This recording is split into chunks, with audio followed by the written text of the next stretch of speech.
പ്രശാന്ത്, ഈ സംഭാൽ വിഷയം ഇപ്പോൾ കോൺഗ്രസ് ഒരു ദേശീയ വിഷയമാക്കിക്കൊണ്ട് അത് പാർലമെന്റിൽ ഉന്നയിക്കുന്നു, സഭാ നടപടികൾ തടസ്സപ്പെടുത്തുന്നു. അതിനോടൊപ്പം ഇവര് ആ സ്ഥലത്തേക്ക് പ്രവേശിക്കാനുള്ള രാഹുൽ ഗാന്ധിയും പ്രിയങ്കയും ഒക്കെ ഉള്ളൊരു ശ്രമം നടത്തുന്നു. ഇവരുടെ കോൺഗ്രസിന്റെ ഇത്തരത്തിലുള്ള നീക്കത്തിന് പിന്നിൽ എന്താണ് കാര്യം? സംഭാലിൽ യഥാർത്ഥത്തിൽ സംഭവിച്ചുകൊണ്ടിരിക്കുന്നു പറഞ്ഞാൽ നമുക്കതിനെ നോക്കിക്കഴിയുമ്പം സംഭാലിൽ 16-ാം നൂറ്റാണ്ടിലുള്ള സാഹിദ് ജുമാ മസ്ജിദ്, ആ മസ്ജിദിന്റെ കീഴിൽ ശിവക്ഷേത്രമാണെന്ന് പറഞ്ഞ് ഒരു ഹിന്ദു കൊടുത്ത പരാതിയുടെ അടിസ്ഥാനത്തിൽ കോടതി പരിശോധിക്കാൻ അനുമതി കൊടുക്കുന്നു. ആ അനുമതി കൊടുത്ത് ആദ്യത്തെ ഒരു വട്ടം പരിശോധിച്ചു. രണ്ടാമത്തെ പരിശോധനയ്ക്ക് വേണ്ടി ശ്രമം നടക്കുമ്പോൾ മസ്ജിദിന് പുറത്ത് തടിച്ചുകൂടിയ ആൾക്കാർ ഉദ്യോഗസ്ഥന്മാരെയും അല്ലെങ്കിൽ പോലീസ് ഉദ്യോഗസ്ഥന്മാരെയും പരിശോധനയ്ക്ക് വന്നവരെയും ആക്രമിക്കുന്ന അവസ്ഥയിലേക്ക് വരികയും വെടിവെപ്പ് ഉണ്ടാകുകയും 5 പേർ മരിക്കുകയും ചെയ്തതാണ് ഇപ്പോഴത്തെ നിലവിലെ സംഭവം.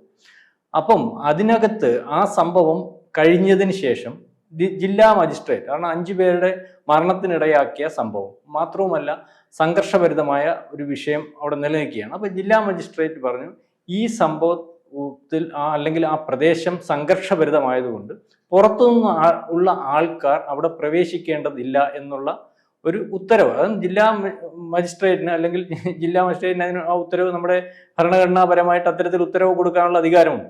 അപ്പം നമ്മൾ ഈ പരിശോധിക്കുമ്പോൾ ഇപ്പം ഇന്നലെ രാഹുൽ ഗാന്ധി അവിടെ പോകാൻ വേണ്ടി ശ്രമിക്കുന്നു, കൂടെ പ്രിയങ്ക ഗാന്ധി കൂടുന്നു, വളരെ കൂടുതൽ ആൾക്കാരെ കൂട്ടുന്നു, അതിൻ്റെ കൂടെ ഈ KC വേണുഗോപാൽ ഉണ്ടാകുന്നു, അതിർത്തിയിൽ പോലീസ് തടയുന്നു, ഗതാഗതക്കുരുക്കുണ്ടാകുന്നു. അപ്പോൾ അവിടെ നിന്ന് രാഹുൽ ഗാന്ധി പറയുന്നു, എനിക്ക് സംഭാലിൽ പ്രവേശിക്കാൻ അധികാരമുണ്ട്, ഞാൻ പ്രതിപക്ഷ നേതാവാണ് എന്നൊക്കെ പറയുന്നത്. പക്ഷേ നമ്മൾ പരിശോധിക്കുമ്പോൾ, നിയമപരമായിട്ട് നമ്മൾ പരിശോധിക്കുമ്പോൾ പ്രതിപക്ഷ നേതാവിന് ചില ആനുകൂല്യങ്ങൾ ലോക്സഭയിൽ ഉണ്ടെന്ന് കരുതി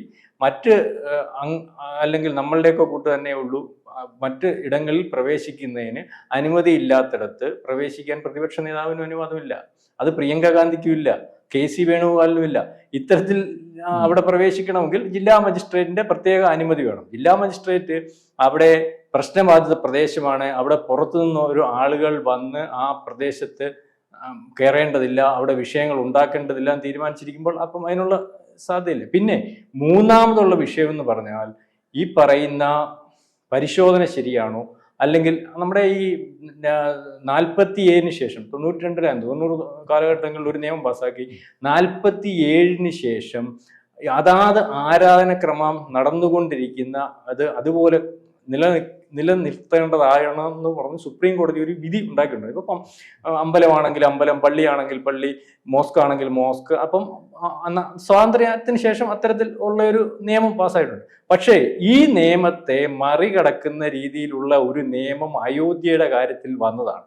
കാരണം അയോധ്യയുടെ കാര്യത്തിൽ വന്നതിന് ശേഷം ഗ്യാൻബാപ്പി മസ്ജിദ് വിഷയത്തിൽ ഇത്തരത്തിലൊരു പരിശോധന നടത്തിയപ്പോൾ ഇപ്പൊ റിട്ടയർഡായ ചീഫ് ജസ്റ്റിസ് ഉണ്ടല്ലോ നമ്മുടെ ചന്ദ്രചൂഡ് പറഞ്ഞു, 1947-ന് ശേഷം അതേ ആനുകൂല്യത്തിൽ അന്ന് നിലനിന്നുകൊണ്ടിരുന്ന പള്ളിയും അമ്പലവും അല്ലെങ്കിൽ ആരാധനക്രമവും ഒക്കെ അതേ രീതിയിൽ നിലനിർത്തണമെന്ന് പറയുമ്പോൾ തന്നെയും അതിനു മുമ്പ് അത് ഏത് ക്രമത്തിലാണെന്ന് പരിശോധിക്കാനുള്ള അധികാരം കോടതികൾക്കുണ്ട്.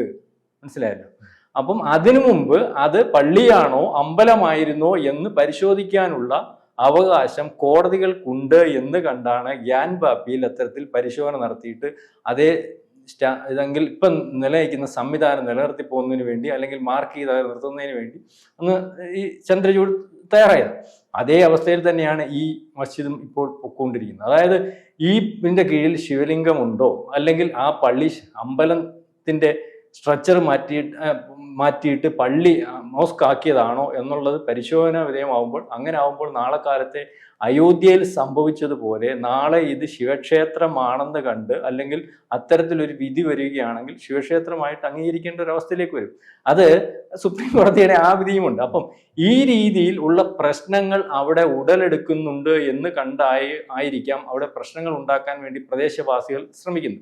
കാരണം അയോധ്യ വിഷയവും ഈ വിഷയവും അല്ലെങ്കിൽ ഗ്യാൻബാപ്പി വിഷയവും ഒക്കെ നമ്മൾ പരിശോധിക്കുമ്പോൾ അയോധ്യയിൽ കടന്നുകയറ്റം ഉണ്ടായിട്ടുണ്ട്. പക്ഷെ ഇവിടെ കോടതിയുടെ ഇടപെടലിന് വേണ്ടി പറയുകയും അല്ലെങ്കിൽ അതിനെ ഇടപെടുത്തുന്നതിന് വേണ്ടി ഒരാൾ ശ്രമിക്കുകയും കോടതിയുടെ ഇടപെടലിന് വേണ്ടി കാത്തിരിക്കുകയും ചെയ്യുന്ന ഒരു സംവിധാനം ഉള്ളപ്പോഴാണ് കോടതിയുടെ ഇടപെടലുമായിട്ട് ഉദ്യോഗസ്ഥന്മാർ വന്നപ്പോൾ അതിന് സുരക്ഷ ഉണ്ടാക്കുന്നതിന് വേണ്ടി പോലീസ് മേധാവികൾ വന്നപ്പോൾ അവരെ ആക്രമിക്കുന്ന ഒരവസ്ഥയിലേക്ക് പോയത്.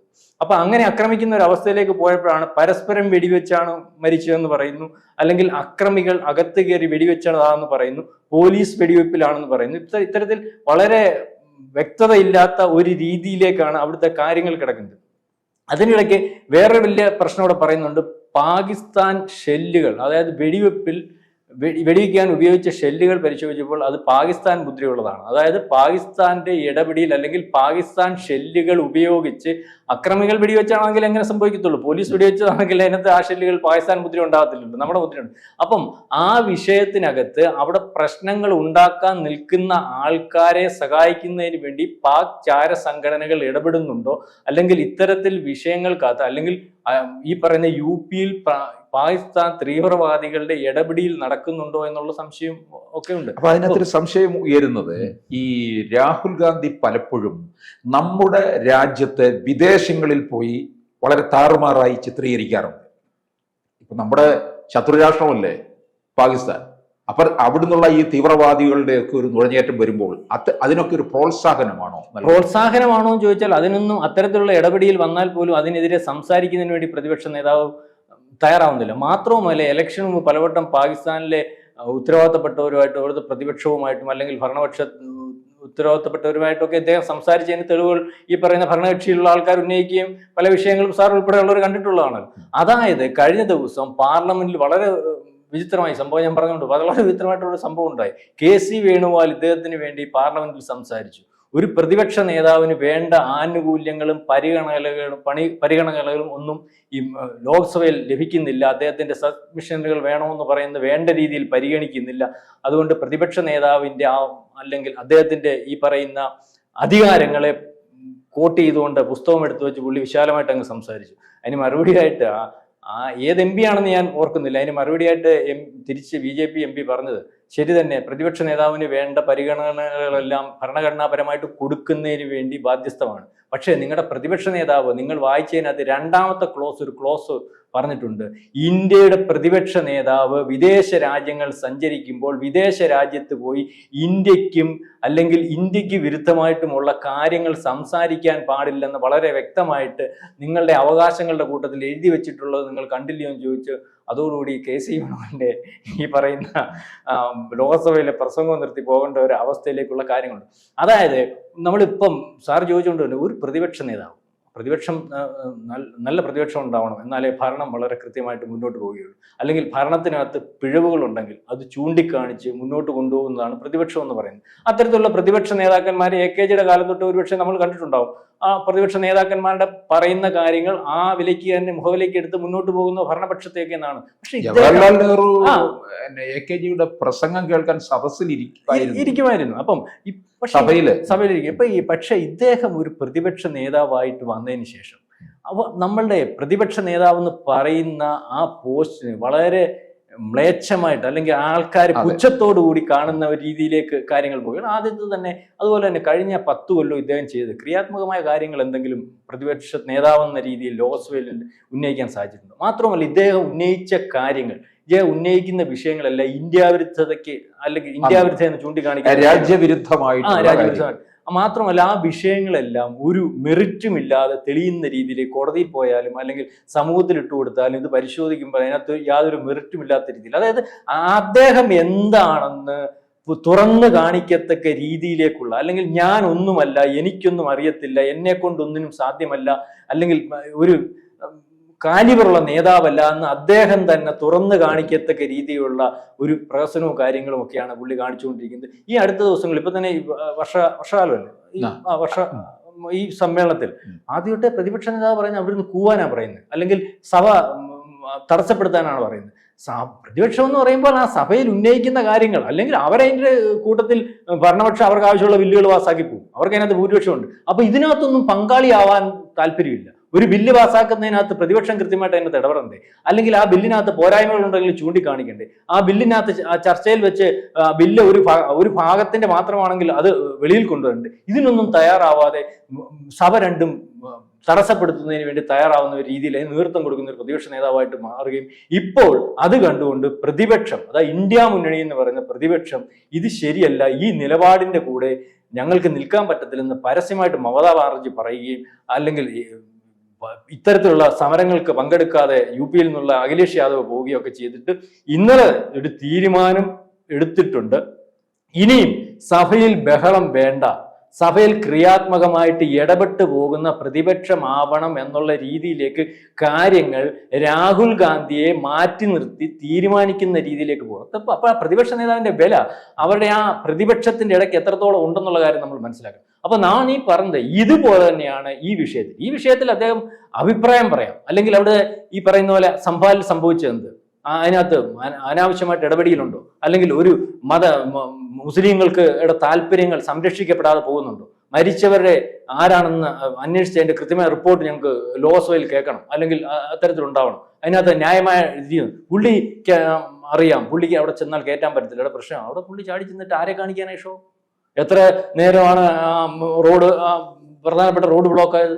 ഇത് ആരെ ശ്രദ്ധിക്കുന്നു? ഇപ്പൊ ഇദ്ദേഹത്തിന്റെ റോഡ് ഷോകൾ പണ്ട് നമ്മൾ ആദ്യമായിട്ടേ കാണുന്നുണ്ട്. പണ്ട് കേരളത്തിൽ വരുമ്പോൾ ബോണ്ട എടുത്തുകൊണ്ട് ഓടുന്നു, ചപ്പാത്തി എടുത്തുകൊണ്ട് ഓടുന്നു ഒക്കെ മനോരമ റിപ്പോർട്ട് ചെയ്യുന്നു. ഇപ്പൊ ഇദ്ദേഹത്തിന്റെ ആ ഷോകൾ മാറുന്ന ഒരവസ്ഥ, അതായത് രാഹുൽ ഗാന്ധിയുടെ കാലം കഴിഞ്ഞോ എന്ന് തീരുമാനിക്കുന്ന രീതിയിലേക്ക് കാര്യങ്ങൾ പോവുകയാണ്.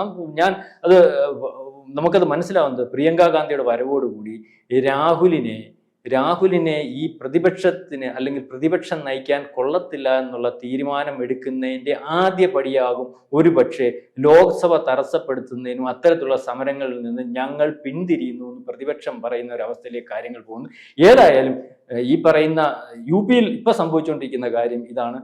യഥാർത്ഥത്തിൽ പ്രിയങ്ക ഗാന്ധിക്കോ അല്ലെങ്കിൽ മറ്റാർക്കോ അവിടെ പോകാനുള്ള അധികാരം അവിടുത്തെ ജില്ലാ മജിസ്ട്രേറ്റ് കൊടുത്തിട്ടില്ല. വെളിയിൽ നിന്നുള്ള അത് അവിടെ സംരക്ഷിക്കേണ്ട കടമ പോലീസിനും പട്ടാളത്തിനുമുണ്ട്.